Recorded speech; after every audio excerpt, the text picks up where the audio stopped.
नमस्ते नमस्ते, प्रणाम प्रणाम। चलिए शुरू करें। हाँ। हाँ जी, पृष्ठ संख्या 411, द्विनवतितमः सर्गः। भरत का भारद्वाज मुनि से जाने की आज्ञा लेते हुए श्री राम के आश्रम पर जाने का मार्ग जानना और मुनि को अपनी माताओं का परिचय देकर वहां से चित्रकूट के लिए सेना सहित प्रस्थान करना। परिवार सहित भरत इच्छानुसार मुनि का आतिथ्य ग्रहण करके रात भर आश्रम में ही रहे।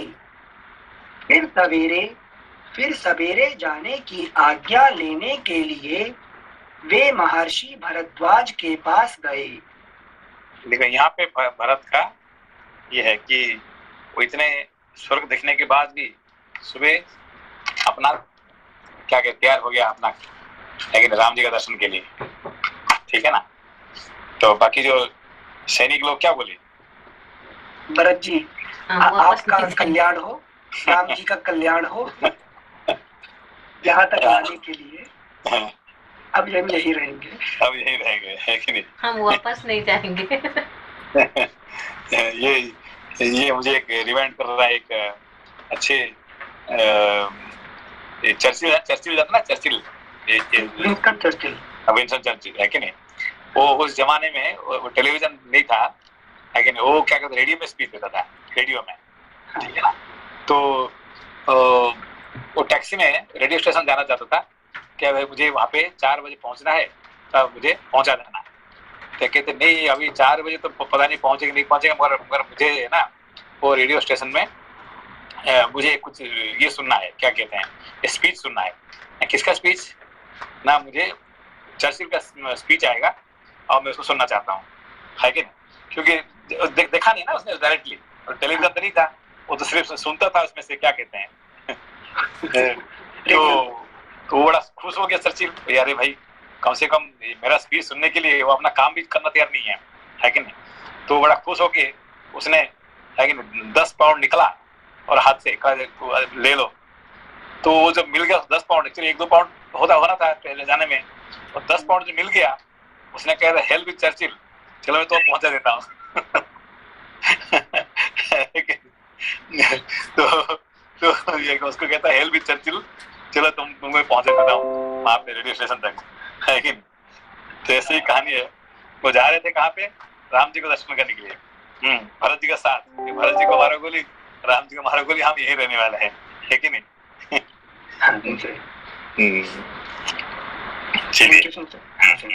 श्लोक संख्या 1। परिवार सहित भरत इच्छानुसार मुनि का आतिथ्य ग्रहण करके रात भर आश्रम में ही रहे। फिर सवेरे जाने की आज्ञा लेने के लिए वे महर्षि भरद्वाज के पास गए। पुरुष सिंह भरत को हाथ जोड़े अपने पास आया देख भरद्वाज जी अग्निहोत्र का कार्य करके उनसे बोले, निष्पाप भरत, क्या हमारे इस आश्रम में तुम्हारी यह रात सुख से बीती है? क्या तुम्हारे साथ आए हुए सब लोग इस आतिथ्य से संतुष्ट हुए हैं? यह बताओ। तब भरत ने आश्रम से बाहर निकले हुए उन उत्तम तेजस्वी महर्षि को प्रणाम करके उनसे हाथ जोड़कर कहा, भगवान, मैं संपूर्ण सेना और सवारी के साथ यहाँ सुख पूर्वक रहा हूँ तथा सैनिकों सहित मुझे पूर्ण रूप से तृप्त किया गया है। अगला पृष्ठ 412। सेवकों सहित हम सब लोग ग्लानि और संताप से रहित हो उत्तम अन्न पान ग्रहण करके सुंदर गृहों का आश्रय ले बड़े सुख से यहाँ रात भर रहे हैं। भगवान मुनि श्रेष्ठ, अब मैं अपनी इच्छा के अनुसार आपसे आज्ञा लेने आया हूँ। और अपने भाई के समीप प्रस्थान कर रहा हूँ। आप मुझे स्नेहपूर्ण दृष्टि से देखिए। धर्मज्ञ मुनीश्वर, बताइए, धर्मपरायण महात्मा श्री राम का आश्रम कहाँ है, कितनी दूर है और वहां पहुंचने के लिए कौन सा मार्ग है, इसका भी मुझसे स्पष्ट रूप से वर्णन कीजिए। इस प्रकार पूछे जाने पर महातपस्वी महातेजस्वी भरद्वाज मुनि ने भाई के दर्शन की लालसा वाले भरत को इस प्रकार उत्तर दिया। भरत, यहाँ से 2.5 योजन 10 कोस। फुटनोट: सर्ग 54 के श्लोक 28 में मूल ग्रंथ में 10 कोस की दूरी लिखी है और यहाँ 2.5 योजन। दोनों स्थलों में 10 कोस का ही संकेत है। रामायण शिरोमणि नामक व्याख्या में दोनों जगह कपि जलाधिकरण न्याय से अथवा एक शेष के द्वारा यह दूरी तिगुनी करके दिखाई गई है।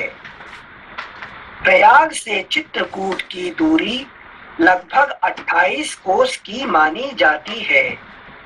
रामायण शिरोमणिकार की मान्यता के अनुसार 30 कोस की दूरी में और इस दूरी में अधिक अंतर नहीं है। मील का माप पुराने क्रोशमान की अपेक्षा छोटा है, इसलिए 80 मील की यह दूरी मानी जाती है। फुटनोट: भरत, यहाँ से 2.5 योजन 10 कोस की दूरी पर एक निर्जन वन में चित्रकूट नामक पर्वत है, जहाँ के झरने और वन बड़े ही रमणीय हैं। प्रयाग से चित्रकूट की आधुनिक दूरी लगभग 28 कोस है। उसके उत्तरी किनारे से मंदाकिनी नदी बहती है, जो फूलों से लदे सघन वृक्षों से आच्छादित रहती है। उसके आसपास का वन बड़ा ही रमणीय और नाना प्रकार के पुष्पों से सुशोभित है। उस नदी के उस पार चित्रकूट पर्वत है। तात, वहां पहुंचकर तुम नदी और पर्वत के बीच में श्री राम की पर्णकुटी देखोगे। वे दोनों भाई श्री राम और लक्ष्मण निश्चय ही उसी में निवास करते हैं। सेनापते, तुम यहाँ से हाथी घोड़ों से भरी हुई अपनी सेना लेकर पहले यमुना के दक्षिणी किनारे से जो मार्ग गया है उससे जाओ। आगे जाकर 2 रास्ते मिलेंगे। उनमें से जो रास्ता बाएं दबाकर दक्षिण दिशा की ओर गया है उसी से सेना को ले जाना। महाभाग, उस मार्ग से चलकर तुम शीघ्र ही श्री रामचंद्र जी का दर्शन पा जाओगे।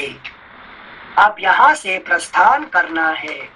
यह सुनकर महाराज दशरथ की स्त्रियां, जो सवारी पर ही रहने योग्य थीं, सवारियों को छोड़कर ब्रह्मर्षि भरद्वाज को प्रणाम करने के लिए उन्हें चारों ओर से घेर कर खड़ी हो गईं। उपवास के कारण अत्यंत दुर्बल एवं दीन हुई देवी कौसल्या ने, जो कांप रही थीं, सुमित्रा देवी के साथ अपने दोनों हाथों से भरद्वाज मुनि के पैर पकड़ लिए। तत्पश्चात जो अपनी असफल कामना के कारण सब लोगों के लिए निंदित हो गई थीं, उस कैकेयी ने लज्जित होकर वहां मुनि के चरणों का स्पर्श किया और उन महामुनि भगवान भरद्वाज की परिक्रमा करके वह दीन चित्त हो उस समय भरत के ही पास आकर खड़ी हो गई। तब महामुनि भरद्वाज ने वहां भरत से पूछा, रघुनंदन, तुम्हारी इन माताओं का विशेष परिचय क्या है, यह मैं जानना चाहता हूँ। एवं यह मैं जानना चाहता हूँ। अगला पृष्ठ 413। भरद्वाज के इस प्रकार पूछने पर बोलने की कला में कुशल धर्मात्मा भरत ने हाथ जोड़कर कहा, भगवन, आप जिन्हें शोक और उपवास के कारण अत्यंत दुर्बल एवं दुखी देख रहे हैं, जो देवी सी दृष्टिगोचर हो रही हैं, ये मेरे पिता की सबसे बड़ी महारानी कौसल्या हैं। जैसे अदिति ने धाता नामक आदित्य को उत्पन्न किया था, उसी प्रकार इन कौसल्या देवी ने सिंह के समान पराक्रम सूचक गति से चलने वाले पुरुष सिंह श्री राम को जन्म दिया है। इनकी बाईं बाह से सटकर जो उदास मन से खड़ी हैं तथा दुख से आतुर हो रही हैं और आभूषण शून्य होने से वन के भीतर झड़े हुए पुष्प वाले कनेर की डाल के समान दिखाई देती हैं, ये महाराज की मझली रानी देवी सुमित्रा हैं। सत्य पराक्रमी, वीर तथा देवताओं के तुल्य कांतिमान वे दोनों भाई राजकुमार लक्ष्मण और शत्रुघ्न इन्हीं सुमित्रा देवी के पुत्र हैं, और जिसके कारण पुरुष सिंह श्री राम और लक्ष्मण यहाँ से प्राण संकट की अवस्था वनवास में जा पहुँचे हैं तथा राजा दशरथ पुत्र वियोग का कष्ट पाकर स्वर्गवासी हुए हैं, जो स्वभाव से ही क्रोध करने वाली, अशिक्षित बुद्धि वाली, गर्वीली, अपने आप को सबसे अधिक सुंदरी और भाग्यवती समझने वाली तथा राज्य का लोभ रखने वाली है, जो शक्ल सूरत से आर्या होने पर भी वास्तव में अनार्या है। इस कैकेयी को मेरी माता समझिए। देखो अपना माँ के कैसे उपमा दे रहे हैं, है कि नहीं? तो बोल रहे मेरी माता समझिए, ये भी नहीं मेरी माता है। नहीं, इसको कहते भारत, है कि नहीं? इस कैकेयी को मेरी माता समझिए। नमस्ते संजय। नमस्ते। 22-24 में जो सुमित्रा देवी को मझली कहा है, तो यही सही है या फिर हमको जो जनरल में सुनने में ऐसा आता है कि कैकेयी जो थी बीच की थी और बाद में सुमित्रा थी? नहीं, ये कहाँ से आपको पता चला? सेंसे मतलब बहुत यहाँ पे तो मतलब बहुत लोग यही समझते हैं, जैसे कौशल्या, कैकेयी और सुमित्रा इस तरह से कहते हैं। नहीं, कौन क्या कहाँ से आपको मिला ये? सेंसे स्क्रिप्चर्स का रेफरेंस तो नहीं बता पाऊंगा मैं, पर ऐसा मतलब नॉर्मली जैसे मैंने अभी कहा, सोनाली जी का भी यही सुनने में था कि हाँ कैकेयी जो थी वो मछली थी। नहीं, हमेशा आप देखिए, हमेशा जो है ना, शास्त्र की बात शास्त्र ही कह सकते हैं, है कि नहीं? शास्त्र पर दूसरा कौन कह सकता है कि नहीं? अभी हम भी कह देंगे, कुछ कह देंगे तो सब झूठ है। तो शास्त्र जो पढ़ने के बाद जो हमसे जो सीखे हैं आप, ये मान लीजिए हम झूठे हैं और शास्त्र सही है हमेशा, है कि नहीं? कोई भी मनुष्य कुछ भी कहे, शास्त्र पढ़ने के बाद पर्टिकुलर रामायण आप डायरेक्टली किसका, तो तुलसी रामायण नहीं पढ़ रहे हैं आप, डायरेक्टली वाल्मीकि रामायण पढ़ रहे हैं, तो वो वाल्मीकि जो कह दिए बस वही, है कि नहीं, वेद के बराबर है कि नहीं? इसका ऊपर कहने का किसी का अधिकार नहीं है कि नहीं? सेंसे शायद मेरे मेमोरी से ड्रामा में मैं देखा था शायद। नहीं, कहीं मुझे तो अभी कहीं दिखना नहीं आया। अच्छा। चलिए अभी बात अभी ये है। जी। सेंसे कंफ्यूजन क्या है, अभी हमें लग रहा है कि ये हमेशा ऐसा क्यों आया है, किसी ने बताया तो नहीं है और पढ़ा भी नहीं है, पर जो नाम लिए जाते हैं ना, वो कौशल्या, कैकेयी, सुमित्रा इस तरह से लिए जाते हैं, तो वहां से ये नहीं, हमेशा ये कौशल्या, सुमित्रा, कैकेयी हमेशा आता है। ये कभी कभी ये नहीं हुआ है कि नहीं। कैकेयी हमेशा छोटी है और इसीलिए वो उसको ये उनको ज्यादा प्यार करते थे, है कि नहीं। मतलब ये अभी कंफ्यूज मन में मत लेना कभी। शास्त्र पढ़ने के बाद जो भी था अब उसको भूल जाइए, ठीक है ना। जी सर जी। अभी हमसे भी कुछ सुनेंगे और शास्त्र पढ़ने के बाद हमारे बाद और शास्त्र के बाद में कोई टकराव आए तो शास्त्र के बाद अब मानना पड़ेगा, ठीक है ना। Thank you sir. इसीलिए वाल्मीकि रामायण को क्या कहते हैं, इत्यार्षे, है कि नहीं। मतलब किसी का कहने का किसी यहाँ पे आर्षे मतलब ये ऋषिकृत है कि नहीं। तो ये जो रामायण कह दिए हैं वो वेद की बराबर की बात हो गया, है कि नहीं। तो वेद जैसे ही है, रामायण वाल्मीकि रामायण ऐसे ही है। इसका ऊपर कहने का किसी का अधिकार नहीं है आगे, ठीक है ना। अधिकार भी है। ठीक है। श्लोक संख्या 25। और जिसके कारण पुरुष सिंह श्री राम और लक्ष्मण यहाँ से प्राण संकट की अवस्था वनवास में जा पहुंचे हैं तथा राजा दशरथ पुत्र वियोग का कष्ट पाकर स्वर्गवासी हुए हैं, जो स्वभाव से ही क्रोध करने वाली, अशिक्षित बुद्धि वाली, गर्वीली, अपने आप को सबसे अधिक सुंदरी और भाग्यवती समझने वाली तथा राज्य का लोभ रखने वाली है, जो शक्ल सूरत से आर्या होने पर भी वास्तव में अनार्या है। इस कैकेयी को मेरी माता समझिए। यह बड़ी ही क्रूर और पाप पूर्ण विचार रखने वाली है। मैं अपने ऊपर जो महान संकट आया हुआ देख रहा हूँ, इसका मूल कारण यही है। अश्रु गदगद वाणी से इस प्रकार कहकर लाल आंखें किए पुरुष सिंह भरत रोष से भरकर फुफकारते हुए सर्प की भांति लंबी सांस खींचने लगे। उस समय ऐसी बातें कहते हुए भरत से श्री रामावतार के प्रयोजन को जानने वाले महाबुद्धिमान महर्षि भरद्वाज ने उनसे यह बात कही। भरत, तुम कैकेयी के प्रति दोष दृष्टि न करो। श्री राम का यह वनवास भविष्य में बड़ा ही सुखद होगा। श्री राम के वन में जाने से देवताओं, दानवों तथा परमात्मा का चिंतन करने वाले महर्षियों का इस जगत में हित ही होने वाला है।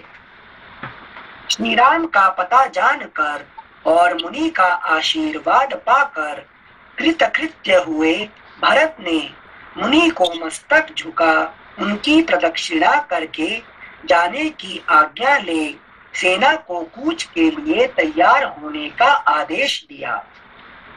तदनंतर अनेक प्रकार की वेशभूषा वाले लोग बहुत से दिव्य घोड़ों और दिव्य रथों को जो सुवर्ण से विभूषित थे जोत कर यात्रा के लिए उन पर सवार हुए।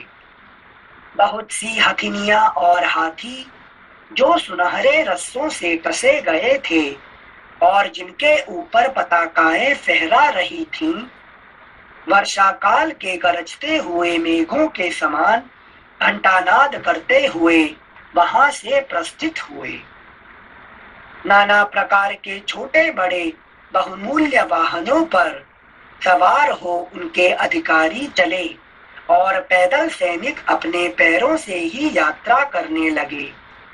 तत्पश्चात कौशल्या आदि रानियां उत्तम सवारियों पर बैठकर श्री रामचंद्र जी के दर्शन की अभिलाषा से प्रसन्नता पूर्वक चली। अगला पृष्ठ 414। इसी प्रकार श्रीमान भरत नवोदित चंद्रमा और सूर्य के समान कांतिमती शिविका में बैठकर आवश्यक सामग्रियों के साथ प्रस्थित हुए। उस शिविका को कहारों ने अपने कंधों पर उठा रखा था। हाथी घोड़ों से भरी हुई वह विशाल वाहिनी दक्षिण दिशा को घेर कर उमड़ी हुई महामेघों की घटा के समान चल पड़ी। गंगा के उस पार पर्वतों तथा नदियों के निकटवर्ती वनों को जो मृगों और पक्षियों से सेवित थे, लांघ कर वह आगे बढ़ गई। उस सेना के हाथी और घोड़ों के समुदाय बड़े प्रसन्न थे। जंगल के मृगों और पक्षी समूहों को भयभीत करती हुई भरत की वह सेना उस विशाल वन में प्रवेश करके वहां बड़ी शोभा पा रही थी। इस प्रकार श्री वाल्मीकि निर्मित आर्ष रामायण आदि काव्य के अयोध्या कांड में 92वां सर्ग पूरा हुआ। 93तमः सर्गः सेना सहित भरत की चित्रकूट यात्रा का वर्णन। यात्रा करने वाली उस विशाल वाहिनी से पीड़ित हो वनवासी यूथपति मतवाले हाथी आदि अपने यूथों के साथ भाग चले। रीछ, चितकबरे मृग तथा रुरु नामक मृग वन प्रदेशों में, पर्वतों में और नदियों के तटों पर चारों ओर उस सेना से पीड़ित दिखाई देते थे। महान कोलाहल करने वाली उस विशाल चतुरंगिणी सेना से घिरे हुए धर्मात्मा दशरथ नंदन भरत बड़ी प्रसन्नता के साथ यात्रा कर रहे थे। जैसे वर्षा ऋतु में मेघों की घटा आकाश को ढक लेती है, उसी प्रकार महात्मा भरत की समुद्र जैसी उस विशाल सेना ने दूर तक के भूभाग को आच्छादित कर लिया था। घोड़ों के समूहों तथा महाबली हाथियों से भरी और दूर तक फैली हुई वह सेना उस समय बहुत देर तक दृष्टि में ही नहीं आती थी। दूर तक का रास्ता तय कर लेने पर जब भरत की सवारियां बहुत थक गईं, तब श्रीमान भरत ने मंत्रियों में श्रेष्ठ वशिष्ठ जी से कहा, ब्राह्मण, मैंने जैसा सुन रखा था और जैसा इस देश का स्वरूप दिखाई देता है, इससे स्पष्ट जान पड़ता है कि भरद्वाज जी ने जहां पहुंचने का आदेश दिया था, उस देश में हम लोग आ पहुंचे हैं। जान पड़ता है यही चित्रकूट पर्वत है तथा वह मंदाकिनी नदी बह रही है। यह पर्वत के आसपास का वन दूर से नील मेघ के समान प्रकाशित हो रहा है। इस समय मेरे पर्वताकार हाथी चित्रकूट के रमणीय शिखरों का अवमर्दन कर रहे हैं। ये वृक्ष पर्वत शिखरों पर उसी प्रकार फूलों की वर्षा कर रहे हैं जैसे वर्षा काल में नील जलधर मेघ उन पर जल की वृष्टि करते हैं। अगला पृष्ठ 415। इसके बाद भरत शत्रुघ्न से कहने लगे, शत्रुघ्न, देखो, इस पर्वत की उपत्यका में जो देश हैं, जहां पर किन्नर विचरा करते हैं, वही प्रदेश हमारी सेना के घोड़ों से व्याप्त होकर मगरों से भरे हुए समुद्र के समान प्रतीत होता है।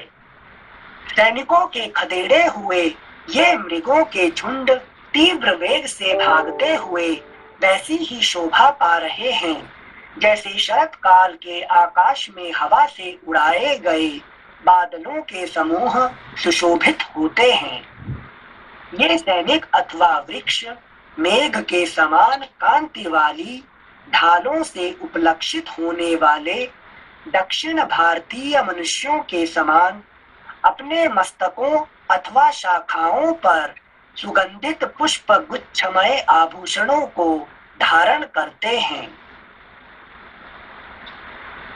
यह वन जो पहले जनरव शून्य होने के कारण अत्यंत भयंकर दिखाई देता था, वही इस समय हमारे साथ आए हुए लोगों से व्याप्त होने के कारण मुझे अयोध्यापुरी के समान प्रतीत होता है। घोड़ों की टापों से उड़ी हुई धूल आकाश को आच्छादित करके स्थित होती है, परंतु उसे हवा मेरा प्रिय करती हुई सी शीघ्र ही अन्यत्र उड़ा ले जाती है। शत्रुघ्न, देखो, इस वन में घोड़ों से जुटे हुए और श्रेष्ठ सारथियों द्वारा संचालित हुए ये रथ कितनी शीघ्रता से आगे बढ़ रहे हैं। जो देखने में बड़े प्यारे लगते हैं, उन मोरों को तो देखो, ये हमारे सैनिकों के भय से कितने डरे हुए हैं। इसी प्रकार अपने आवास स्थान पर्वत की ओर उड़ते हुए अन्य पक्षियों पर भी दृष्टिपात करो। निष्पाप शत्रुघ्न, यह देश मुझे बड़ा ही मनोहर प्रतीत होता है। तत्पश्चात जनों का यह निवास स्थान वास्तव में स्वर्गीय तपस्वी जनों का श्लोक संख्या 18 जनों का तो नहीं, तपस्वी जनों। निष्पाप शत्रुघ्न, यह देश मुझे बड़ा ही मनोहर प्रतीत होता है। तपस्वी जनों का यह निवास स्थान वास्तव में स्वर्गीय पथ है। इस वन में मृगियों के साथ विचरने वाले बहुत से चितकबरे मृग ऐसे मनोहर दिखाई देते हैं, मानो इन्हें फूलों से चित्रित सुसज्जित किया गया हो। मेरे सैनिक यथोचित रूप से आगे बढ़ें और वन में सब ओर खोजें, जिससे उन दोनों पुरुष सिंह श्रीराम और लक्ष्मण का पता लग जाए। भरत का यह वचन सुनकर बहुत से शूरवीर पुरुषों ने हाथों में हथियार लेकर उस वन में प्रवेश किया। तदनंतर आगे जाने पर उन्हें कुछ दूर पर ऊपर को धुआं उठता दिखाई दिया। उस धूम शिखा को देखकर वे लौट आए और भरत से बोले, प्रभो, जहाँ कोई मनुष्य नहीं होता वहाँ आग नहीं होती। यहाँ उनका परिचय हो गया है कि नहीं। मनुष्य होने से ही आग बनता है, खाना पकाना होता है, ठीक है ना। श्लोक संख्या 22। उस धूम शिखा को देखकर वे लौट आए और भरत से बोले, प्रभो, जहाँ कोई मनुष्य नहीं होता वहाँ आग नहीं होती, अतः श्री राम और लक्ष्मण अवश्य यही होंगे। यदि शत्रुओं को संताप देने वाले पुरुष सिंह राजकुमार श्री राम और लक्ष्मण यहाँ न हो, तो भी श्री राम जैसे तपस्वी दूसरे कोई तपस्वी तो अवश्य ही होंगे। उनकी बातें श्रेष्ठ पुरुषों द्वारा मानने योग्य थी। उन्हें सुनकर शत्रु सेना का मर्दन करने वाले भरत ने उन समस्त सैनिकों से कहा, तुम सब लोग सावधान होकर यही ठहरो, यहाँ से आगे न जाना। अब मैं ही वहां जाऊंगा, मेरे साथ सुमंत्र और धृति भी रहेंगे। उनकी ऐसी आज्ञा पाकर समस्त सैनिक वहां सब ओर फैल कर खड़े हो गए और भरत ने जहां धुआं उठ रहा था उस ओर अपनी दृष्टि स्थिर की। अगला पृष्ठ 416। भरत के द्वारा वहां ठहराई गई वह सेना आगे की भूमि का निरीक्षण करती हुई भी वहां हर्ष पूर्वक खड़ी थी, क्योंकि उस समय उसे मालूम हो गया था कि अब शीघ्र ही श्री रामचंद्र जी से मिलने का अवसर आने वाला है।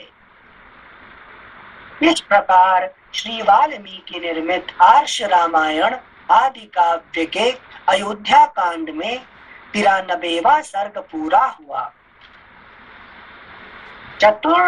चतुर्नवतितमः सर्गः। श्री राम का सीता को चित्रकूट की शोभा दिखाना।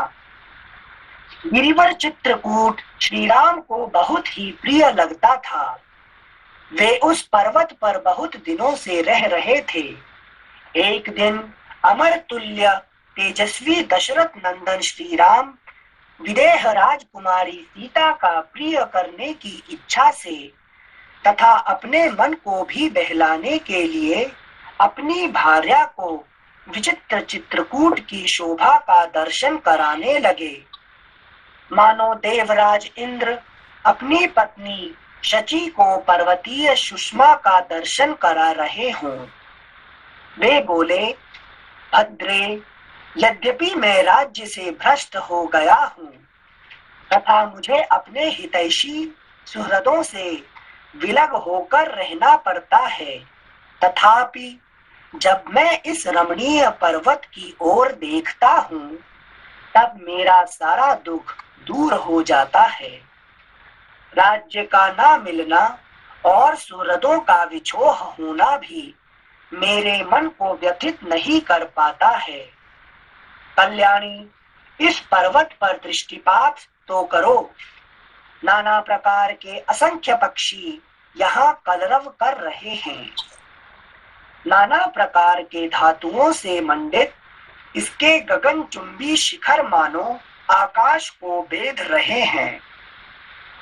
इन शिखरों से विभूषित हुआ यह चित्रकूट कैसी शोभा पा रहा है। विभिन्न धातुओं से अलंकृत अचल राज चित्रकूट के प्रदेश कितने सुंदर लगते हैं। इनमें से कोई तो चांदी के समान चमक रहा है, कोई लोह की लाल आभा का विस्तार करते हैं, कोई लोह की लाल आभा का, लोह मतलब लोह के लिए बोल रहे हैं, आयरन। कोई लोह की लाल आभा का विस्तार करते हैं। इन्हीं प्रदेशों के रंग पीले और मंजिष्ट वर्ण के हैं। कोई श्रेष्ठ मणियों के समान उद्भासित होते हैं, कोई पुखराज के समान, कोई स्फटिक के सदृश और कोई केवड़े के फूल के समान कांति वाले हैं, तथा कुछ प्रदेश नक्षत्रों और पोरे के समान प्रकाशित होते हैं। यह पर्वत बहुसंख्यक पक्षियों से व्याप्त है तथा नाना प्रकार के मृगों, बड़े बड़े व्याघ्रों, चीतों और रीछों से भरा हुआ है। वे व्याघ्र आदि हिंसक जंतु अपने दुष्ट भाव का परित्याग करके यहाँ रहते हैं। और अभी क्या हो रहा है अभी, है कि नहीं? यहाँ पे देखिए राम जी जो है सीता जी को क्या दिखा रहे हैं, चित्रकूट का विचित्र रूप दिखा रहे हैं, ठीक है ना। तो उसके बाद सीता जी को पता चल गया कि क्या पता चला कि भाई ये राम जी का जो सबसे हम तक जितने जगह देखे हैं कहीं पे उन्होंने इतने खुश नहीं थे जो कि चित्रकूट पे इतने खुश है, ठीक है ना। तब उनका मन में ये हो गया कि यही जगह संसार में सबसे अच्छा है कि नहीं, इसीलिए उनका अपना बच्चे को वहां पे जन्म देना चाहते थे, है कि नहीं। Thank you Shankar. श्लोक संख्या 7। यह पर्वत बहुसंख्यक पक्षियों से व्याप्त है तथा नाना प्रकार के मृगों, बड़े बड़े व्याघ्रों, चीतों और रीछों से भरा हुआ है। वे व्याघ्र आदि हिंसक जंतु अपने दुष्ट भाव का परित्याग करके यहाँ रहते हैं और इस पर्वत की शोभा बढ़ाते हैं। आम, जामुन, असन, लोध, प्रियाल, कटहल, धव, अंकोल, भव्य, किनिश, बेल, तिंदुक, बांस, काश्मरी, मधुपर्णिका, अरिष्ट, नीम, वरण, महुआ, तिलक, बेर, आंवला, कदम्ब, बेत, धनवन, इंद्रजाऊ, बीजक, अनार आदि घनी छाया वाले वृक्षों से जो फूलों और फलों से लदे होने के कारण मनोरम प्रतीत होते थे, व्याप्त हुआ वह पर्वत अनुपम शोभा का पोषण एवं विस्तार कर रहा है। इन रमणीय शैल शिखरों पर उन प्रदेशों को देखो जो प्रेम मिलन की भावना का उद्दीपन करके आंतरिक हर्ष को बढ़ाने वाले हैं। वहां मनस्वी किन्नर दो दो एक साथ होकर टहल रहे हैं। इन किन्नरों के खड्ग पेड़ों की डालियों में लटक रहे हैं। अगला पृष्ठ 417। इधर विद्याधरों की स्त्रियों के मनोरम क्रीड़ा स्थलों तथा वृक्षों की शाखाओं पर रखे हुए उनके सुंदर वस्त्रों की ओर भी देखो। इसके ऊपर कहीं ऊंचे से झरने गिर रहे हैं, कहीं जमीन के भीतर से सोते निकले हैं और कहीं कहीं छोटे छोटे स्रोत प्रवाहित हो रहे हैं। इन सब के द्वारा यह पर्वत मद की धारा बहाने वाले हाथी के समान शोभा पाता है। गुफाओं से निकली हुई वायु नाना प्रकार के पुष्पों की प्रचुर गंध लेकर नासिका को तृप्त करती हुई किस पुरुष के पास आकर उसका हर्ष नहीं बढ़ा रही है। सती साध्वी सीते, यदि तुम्हारे और लक्ष्मण के साथ मैं यहाँ अनेक वर्षों तक रहूं तो भी नगर त्याग का शोक मुझे कदापि पीड़ित नहीं करेगा। तो ये है राम जी का चित्रकूट की वरी प्रति कहना है कि नहीं? कितने खुश थे देखिए। ये सीता जी के अंदर इंड्यूस्ड डिजायर ने नहीं, मतलब सही में देखिए, हमने जो वहाँ पे गए थे लोपा जी, याद है कि वो एक साधु रहते थे वहाँ पे। तो उन्होंने वो उड़ीसा से थे। वो कहते हैं मैं दुनिया भर घूमते घूमते घूमते यहाँ आज आया तो फिर मेरा मन यहीं पे लग गया और इसके बाद मैं यहाँ कहीं से कहीं नहीं गया, है कि नहीं? तो वहीं पे बैठ गए वो, है कि नहीं? कहते मैं सारे, तो उनका मन था कि जगन्नाथपुरी में रहने का इनका इच्छा था। तो कहा कि नहीं, पुरी से भी मुझे सबसे अच्छा लगा यही है चित्रकूट का, जो क्या कहते हैं, जहाँ पे सीता जी का था ना आश्रम, वाल्मीकि जी का राम है। तो वहीं पे वो बैठ गए और बस क्या मैं जिंदगी भर यही रहने वाला हूँ, कहीं नहीं जाऊंगा। अब दोबारा मिलेगा क्या उनको? अच्छा, पिछले जो नेक्स्ट टाइम जो मैं और अनिल जी के साथ गई थे ना, वो जगह में वो थे नहीं थे। नहीं, वो बंदूक वाला था क्या? बंदूक वाला भी नहीं था, वो भी नहीं थे, शायद कहीं दूसरे जगह में मूव करके मुझे पता नहीं है। बंदूक वाला भी नहीं था। तो फिर ठीक है। एक बार प्रश्न फिर से दोहराते हैं। जगह राम जी को पूरी पसंद आई, तो मतलब वो ऑलरेडी जैसे हम घर देखने जाते हैं, जगह देखते हैं और अपने को कुछ पसंद आता है तो हम प्लान करते हैं फ्यूचर में। मतलब यहाँ जब वन का जो इतना डिस्क्रिप्शन देके समझा रहे हैं सीता जी को, ये इनडायरेक्ट वे में बता रहे हैं, मतलब सीता जी को आभास तो हो चुका होगा ना। सीता जी ये ना कि देखो इनके साथ दुनिया भर घूम के आए हैं, है कि नहीं? वो जितने वहाँ पे खुश थे, है कि चित्रकूट में और वो जो मंदाकिनी का किनारे पे, और कहीं पे भी इतने खुश वो थे नहीं है कि वो देख के सीता जी को लगा कि भाई यही है राम जी का सही में, मतलब यहाँ पे कोई भी दुख नहीं था, सुख, बड़े खुशी से, ठीक है ना? अच्छा, मतलब सीता जी का डिजायर है राम जी का। Thank you sir. श्लोक संख्या 15। तति साध्वी सीते, यदि तुम्हारे और लक्ष्मण के साथ मैं यहाँ अनेक वर्षों तक रहूं तो भी नगर त्याग का शोक मुझे कदापि पीड़ित नहीं करेगा।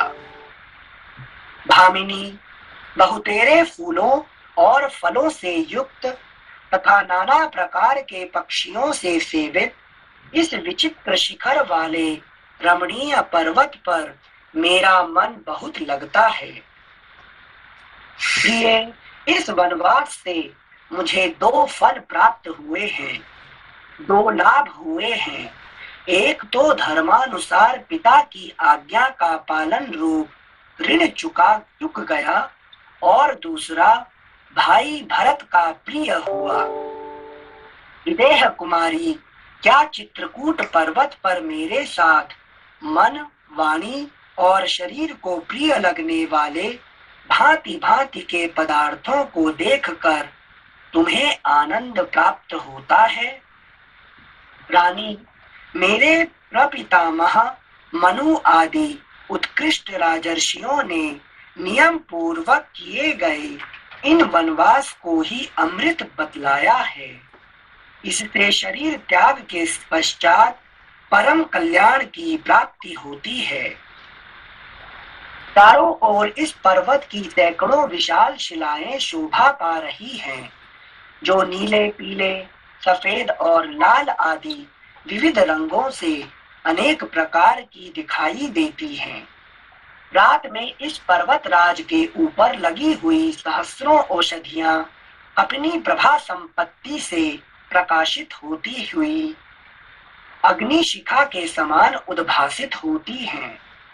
हामिनी, इस पर्वत के कई स्थान घर की भांति दिखाई देते हैं, क्योंकि वे वृक्षों की घनी छाया से आच्छादित हैं, और कई स्थान चंपा, मालती आदि फूलों की अधिकता के कारण उद्यान के समान सुशोभित होते हैं, तथा कितने ही स्थान ऐसे हैं जहां बहुत दूर तक एक ही शिला फैली हुई है। इन सब की बड़ी शोभा होती है। ऐसा जान पड़ता है कि यह चित्रकूट पर्वत पृथ्वी को फाड़कर ऊपर उठ गया है, ऊपर उठ आया है। चित्रकूट का यह शिखर सब ओर से सुंदर दिखाई देता है। प्रिय, देखो, ये विलासियों के बिस्तर हैं, जिन पर उत्पल, पुत्र जीवक, पुन्नाग और भोजपत्र इनके पत्ते ही चादर का काम देते हैं, तथा इनके ऊपर सब ओर से कमलों के पत्ते बिछे हुए हैं। प्रियतमे, ये कमलों की मालाएं दिखाई देती हैं, जो विलासियों द्वारा मसल कर फेंक दी गई हैं। उधर देखो, वृक्षों में नाना प्रकार के फल लगे हुए हैं। बहुत से फल, मूल और जल से संपन्न यह चित्रकूट पर्वत कुबेर नगरी वस्वौकसारा, अलका, इंद्रपुरी, नलिनी, अमरावती अथवा नलिनी नाम से प्रसिद्ध कुबेर की सौगंधिक कमलों से युक्त पुष्करिणी तथा उत्तर कुरु को भी अपनी शोभा से तिरस्कृत कर रहा है। अगला प्रश्न 418। प्राण वल्लभे सीते, अपने उत्तम नियमों को पालन करते हुए सन्मार्ग पर स्थित रहकर यदि तुम्हारे और लक्ष्मण के साथ यह 14 वर्षों का समय मैं सानंद व्यतीत कर लूंगा, तो मुझे वह सुख प्राप्त होगा जो कुल धर्म को बढ़ाने वाला है। इस प्रकार श्री वाल्मीकि निर्मित आर्ष रामायण आदि काव्य के अयोध्या कांड में 94वां सर्ग पूरा हुआ। ठीक से? बेटा राम जी ये सेंटेंस क्यों बोलते हैं? यह 14 वर्षों का समय मैं सानंद व्यतीत कर लूंगा तो मुझे वह सुख प्राप्त होगा। मतलब राम जी को तो पूर्ण आभास है ही ना, वो तो सुख में ही व्यतीत करने वाले हैं। वो एक्चुअली वो हमेशा सीता जी को ये कहना चाहते हैं कि यहाँ पे ये एक जगह है जहाँ के मैं 14 से 14 वर्ष यहाँ पे रहना चाहता हूँ, क्योंकि सबसे जो वो सीता जी क्या देख रहे हैं किसी राम जी का मन में है कि नहीं, अभी तो जितने जगह देखे हैं सबसे उनको अच्छा लगने वाला जगह है कि नहीं, उनका मन को है कि शांति देने वाला जगह है। ठीक है ना? Thank you Sanjay. और जहाँ राम जी को अच्छा लगता है वहाँ सीता जी को अच्छा लगना ही हो, है कि नहीं? अच्छा, थैंक यू संजय। अगला अध्याय 95तमः सर्गः। श्री राम का सीता के प्रति मंदाकिनी नदी की शोभा का वर्णन। तदनंतर उस पर्वत से निकलकर यहाँ पे क्या सीता के प्रति हमेशा यहाँ पे जितने बात आ रहे हैं क्या है कि सीता के प्रति वर्णन कर रहे हैं। ये लक्ष्मण को नहीं कह रहे, हमेशा लक्ष्मण को कहते हैं, है कि नहीं? नहीं तो ऐसे वर्णन वाल्मीकि वर्णन करते हैं, मगर यहाँ पे सीता के प्रति है कि नहीं, उनको लोभ दिखा रहे हैं। ठीक है ना? जैसे भाई मतलब डिजायर सीता जी में क्रिएट कर रहे हैं, ठीक है ना। Thank you. पंचानवतितमः सर्गः। श्री राम का सीता के प्रति मंदाकिनी नदी की शोभा का वर्णन। तदनंतर उस पर्वत से निकलकर कौशल नरेश श्री रामचंद्र जी ने मिथिलेश कुमारी सीता को पुण्य सलिला रमणीय मंदाकिनी नदी का दर्शन कराया, और उस समय कमल नयन श्री राम ने चंद्रमा के समान मनोहर मुख तथा सुंदर कटी प्रदेश वाली विदेह राज नंदिनी सीता से इस प्रकार कहा, प्रिय, अब मंदाकिनी नदी की शोभा देखो। हंस और सारसों से सेवित होने के कारण यह कितनी सुंदर जान पड़ती है। इसका किनारा बड़ा ही विचित्र है। नाना प्रकार के पुष्प इसकी शोभा बढ़ा रहे हैं।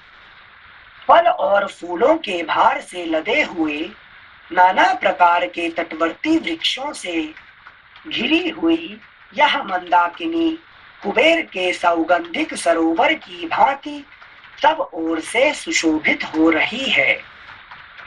हरिणों के झुंड पानी पीकर इस समय यद्यपि यहाँ का जल गंदला कर रहे हैं, तथापि इसके रमणीय घाट मेरे मन को बड़ा आनंद दे रहे हैं।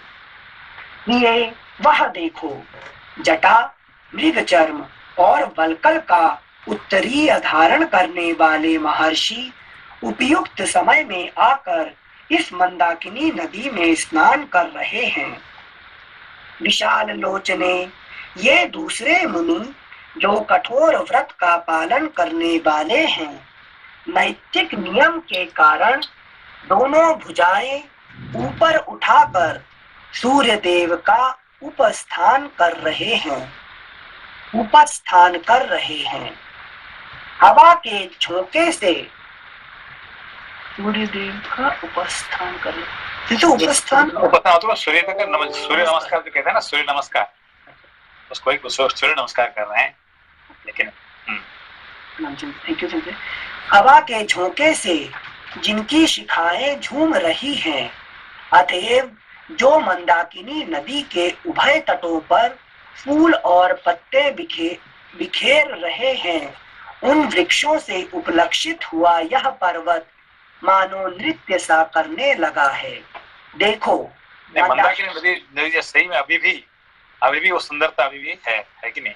जैसे गंगा के किनारे में सब बहुत सारे क्या बिल्डिंग बन गया, ये बन गया उसका, मगर ये मंदाकिनी अभी भी बहुत सुंदर है कि नहीं।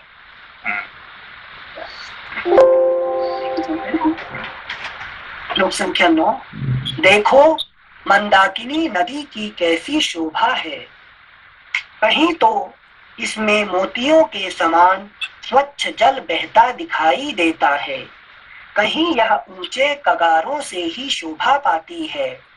वहां का जल कगारों में छिप जाने के कारण दिखाई नहीं देता है, और कहीं सिद्ध जन इसमें अवगाहन कर रहे हैं तथा यह उनसे व्याप्त दिखाई देती है।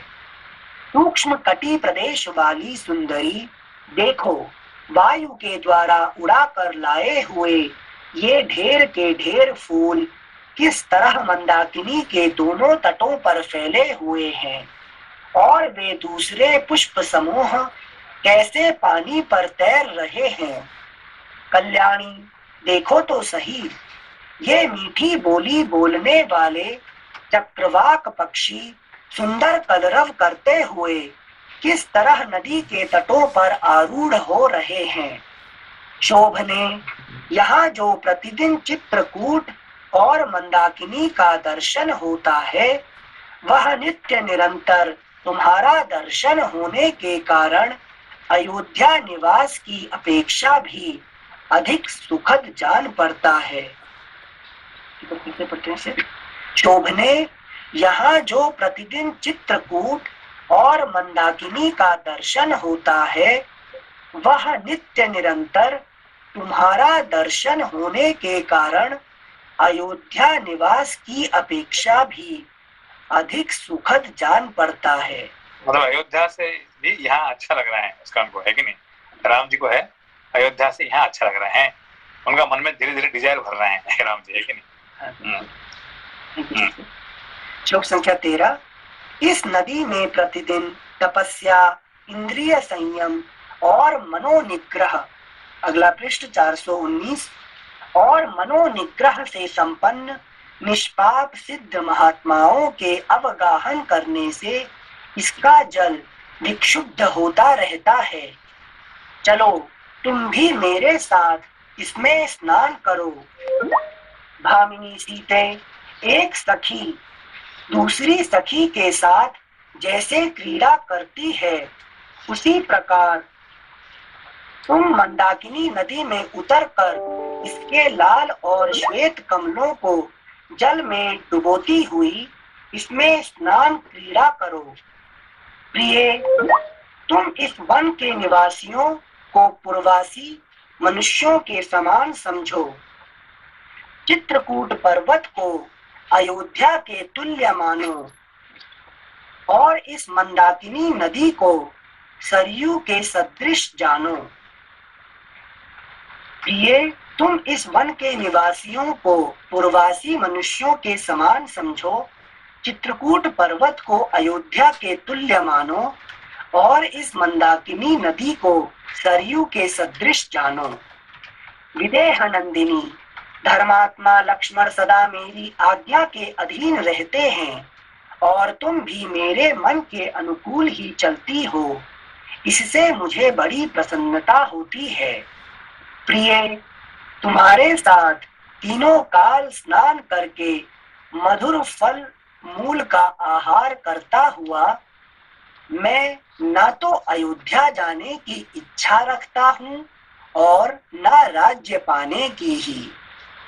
जिसे हाथियों के समूह मथे डालते हैं तथा सिंह और वानर जिसका जल पिया करते हैं, जिसके तट पर सुंदर पुष्पों से लदे वृक्ष शोभा पाते हैं तथा जो पुष्प समूहों से अलंकृत हैं, ऐसी इस रमणीय मंदाकिनी नदी में स्नान करके जो ग्लानि रहित और सुखी ना हो जाए, ऐसा मनुष्य इस संसार में नहीं है।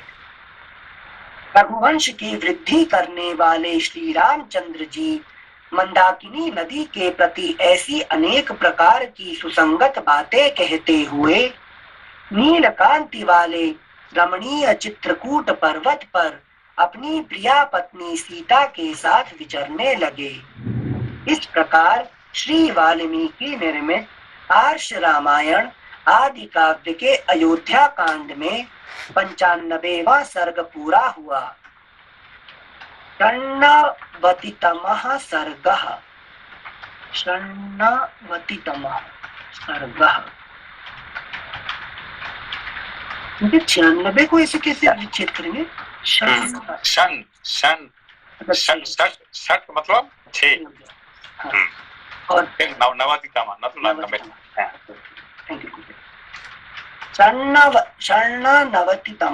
षण्णवतितमः सर्गः। वन जंतुओं के भागने का कारण जानने के लिए श्री राम की आज्ञा से लक्ष्मण का शाल वृक्ष पर चढ़कर भरत की सेना को देखना और उनके प्रति अपना रोष पूर्ण उद्गार प्रकट करना। जानबूझ के टेस्ट कर रहे हैं एक नहीं राम जी, इसको लक्ष्मण को टेस्ट कर रहे हैं, है कि नहीं। इस प्रकार मिथिलेश कुमारी सीता को मंदाकिनी नदी का दर्शन कराकर उस समय श्री रामचंद्र जी पर्वत के समतल प्रदेश में उनके साथ बैठ गए। नहीं, अभी तो क्या दिख रहे हैं कि यहाँ पे राम जी सीता जी को क्या दिख रहे हैं कि देखो कितने शांत जगह है, यहाँ पे कोई है कि नहीं, सब अपने अपने दुनिया में आनंद से है। तो अचानक देखें कि सब है कि नहीं, वन के जो पशु पक्षियां हैं सब भाग रहे हैं, दौड़ रहे हैं। क्यों दौड़ रहे हैं? भरत की सेना के साथ आ रहे हैं। सेना जब इतने भीड़ भाड़ देखे तो लोग जो है ना वो सब भागना शुरू कर दिए, ठीक है ना। तो फिर यार ऐसा कैसे हो गया है, यहाँ तो इतने शांत जगह है, यहाँ पे इतने कैसे हो गया है कि नहीं, इसीलिए जाके शाल वृक्ष पे चढ़ के देख रहे हैं, ठीक है। इस प्रकार मिथिलेश कुमारी सीता को मंदाकिनी नदी का दर्शन कराकर उस समय श्री रामचंद्र जी पर्वत के समतल प्रदेश में उनके साथ बैठ गए और तपस्वी जनों के उपभोग में आने योग्य फल मूल के गूदे से उनकी मानसिक प्रसन्नता को बढ़ाने उनका लालन करने लगे। धर्मात्मा रघुनंदन सीता जी के साथ इस प्रकार की बातें कर रहे थे। प्रिय, यह फल परम पवित्र है, यह बहुत स्वादिष्ट है तथा इस कंद को अच्छी तरह आग पर सेका गया है। इस प्रकार वे उस पर्वतीय प्रदेश में बैठे हुए ही थे कि उनके पास आने वाली भरत की सेना की धूल और कोलाहल दोनों एक साथ प्रकट हुए और आकाश में फैलने लगे। इसी बीच में सेना के महान कोलाहल से भयभीत एवं पीड़ित हो हाथियों के कितने ही मतवाले यूथपति अपने यूथों के साथ संपूर्ण दिशाओं में भागने लगे। श्री रामचंद्र जी ने सेना से प्रकट हुए उस महान कोलाहल को सुना तथा भागे जाते हुए उन समस्त यूथपतियों को भी देखा। उन भागे हुए हाथियों को देखकर और उस महाभयंकर शब्द को, अगला पृष्ठ 420, उस महाभयंकर शब्द को सुनकर श्री रामचंद्र जी उद्दीप्त तेज वाले सुमित्रा कुमार लक्ष्मण से बोले, लक्ष्मण, इस जगत में तुमसे ही माता सुमित्रा श्रेष्ठ पुत्र वाली हुई है। देखो तो सही, यह भयंकर गर्जना के साथ कैसा गंभीर तुमुल नाद सुनाई देता है। सुमित्रा नंदन, पता तो लगाओ, इस विशाल वन में ये जो हाथियों के झुंड अथवा भैंसे या मृग जो सहसा संपूर्ण दिशाओं की ओर भाग चले हैं, इसका क्या कारण है? इन्हें सिंहों ने तो नहीं डरा दिया है, अथवा कोई राजा या राजकुमार इस वन में आकर शिकार तो नहीं खेल रहा है, या दूसरा कोई हिंसक जंतु तो नहीं प्रकट हो गया है। लक्ष्मण, इस पर्वत पर अपरिचित पक्षियों का आना जाना भी अत्यंत कठिन है। फिर यहाँ किसी हिंसक जंतु व राजा का आक्रमण कैसे संभव है? अतः इन सारी बातों की ठीक ठीक जानकारी प्राप्त करो। भगवान श्री राम की आज्ञा पाकर लक्ष्मण तुरंत ही फूलों से भरे हुए एक शाल वृक्ष पर चढ़ गए और संपूर्ण दिशाओं की ओर देखते हुए उन्होंने पूर्व दिशा की ओर दृष्टिपात किया। तत्पश्चात उत्तर की ओर मुंह करके देखने पर उन्हें एक विशाल सेना दिखाई दी, जो हाथी, घोड़े और रथों से परिपूर्ण तथा प्रयत्नशील पैदल सैनिकों से संयुक्त थी। घोड़ों और रथों से भरी हुई तथा रथ की ध्वजा से विभूषित उस सेना की सूचना उन्होंने श्री रामचंद्र जी को दी और यह बात कही, आर्य, अब आप आग बुझा दें, अन्यथा धुआं देखकर यह सेना यहीं चली आएगी। देवी सीता गुफा में जा बैठें, आप अपने धनुष पर प्रत्यंचा चढ़ा लें और बाण तथा कवच धारण कर लें।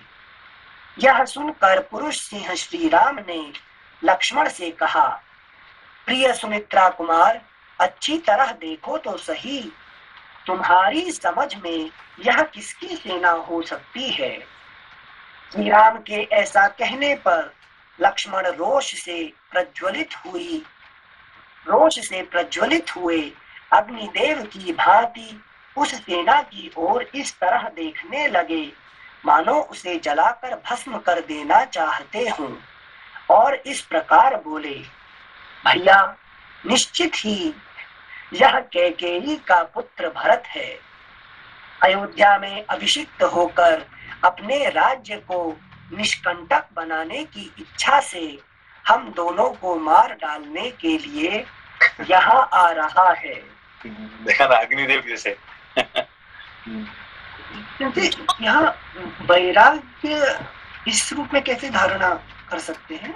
मेरा मतलब ये इनका राम जी के प्रति जो प्रेम है ना, है कि नहीं, ये उनका परिचय है। ठीक है ना। Thank you. श्लोक संख्या 18। सामने की ओर यह जो बहुत बड़ा शोभा संपन्न वृक्ष दिखाई देता है, उसके समीप जो रथ है, उस पर उज्जवल तने से युक्त कोविदार वृक्ष से चिन्हित ध्वज शोभा पा रहा है। ये घुड़सवार सैनिक इच्छानुसार शीघ्रगामी घोड़ों पर आरूढ़ हो इधर ही आ रहे हैं, और ये हाथी सवार भी बड़े हर्ष से हाथियों पर चढ़कर आते हुए प्रकाशित हो रहे हैं। वीर, हम दोनों को धनुष लेकर पर्वत के शिखर पर चलना चाहिए, अथवा कवच बांधकर अस्त्र शस्त्र धारण किए यहीं डटे रहना चाहिए। रघुनंदन, आज यह कोविदार के चिन्ह से युक्त ध्वज वाला रथ रणभूमि में हम दोनों के अधिकार में आ जाएगा, और आज मैं अपनी इच्छा के अनुसार उस भरत को भी सामने देखूंगा कि जिसके कारण आपको, सीता को और मुझे भी महान संकट का सामना करना पड़ा है, तथा जिसके कारण, अगला पृष्ठ 421, जिसके कारण आप अपने सनातन राज्याधिकार से वंचित किए गए हैं। वीर रघुनाथ जी, यह भरत हमारा शत्रु है और सामने आ गया है, अतः वध के ही योग्य है। भरत का वध करने में मुझे कोई दोष नहीं दिखाई देता। रघुनंदन, जो पहले का अपकारी रहा हो, उसको मार कर कोई अधर्म का भागी नहीं होता। भरत ने पहले हम लोगों का अपकार किया है, अतः उसे मारने में नहीं, जीवित छोड़ देने में ही अधर्म है। इस भरत के मारे जाने पर आप समस्त वसुधा का शासन करें। जैसे हाथी किसी वृक्ष को तोड़ डालता है, उसी प्रकार राज्य का लोभ करने वाली कैकेयी आज अत्यंत दुख से आर्त हो इसे मेरे द्वारा युद्ध में मारा गया देखे। मैं कैकेयी का भी उसके सगे संबंधियों एवं बंधु बांधवों सहित वध कर डालूंगा। आज यह पृथ्वी कैकेयी रूप महान पाप से मुक्त हो जाए। मानद, आज मैं अपने रोके हुए क्रोध और तिरस्कार को शत्रु की सेनाओं पर उसी प्रकार छोड़ूंगा जैसे सूखे घास फूस के ढेर में आग लगा दी जाए। अपने तीखे बाणों से शत्रुओं के शरीरों के टुकड़े टुकड़े करके मैं अभी चित्रकूट के इस वन को रक्त से सींच दूंगा। मेरे बाणों से विदीर्ण हुए हृदय वाले हाथियों और घोड़ों को तथा मेरे हाथ से मारे गए मनुष्यों को भी गीदड़ आदि मांस भक्षी जंतु इधर उधर घसीटें। इस महान वन में सेना सहित भरत का वध करके मैं धनुष और बाण के ऋण से उऋण हो जाऊंगा, इसमें संशय नहीं है। इस प्रकार श्री वाल्मीकि निर्मित आर्ष रामायण आदि काव्य के अयोध्या कांड में 96वां सर्ग पूरा हुआ। ठीक है, ओके। नमस्ते।